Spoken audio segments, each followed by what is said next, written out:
அம்மாவோட ஸ்பெஷல் மாங்காய் ஊறுகாய். இதை வந்து கேரட் சீவிற மாதிரி ஃபுல்லாக இந்த தோல் சீவிட்டு இதை நல்லா குட்டி குட்டியாக சீவி வச்சுக்கலாம். வெந்தயம் வந்து வறுத்து பொடி பண்ணிக்கலாம். ஊறுகாய்க்கு மெயினே இந்த வெந்தயம் தான். இப்போ சீச்சு வச்சுருக்க மாங்காயில் தனி மிளகாய் தூள் போட்டு பெசரிக்கலாம்.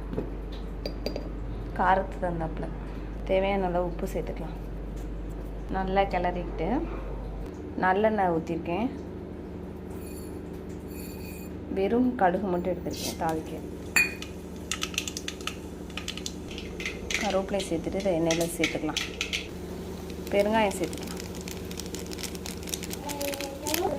அரைச்சி வச்சுருக்க வெந்தய பொடி சேர்த்துக்கலாம்.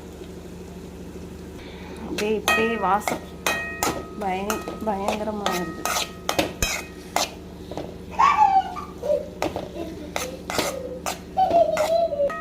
இது அப்படியே அடுப்புலேயே சிம்லேயே நல்லா எண்ணெய் பிரிஞ்சு அல்வா மாதிரி வர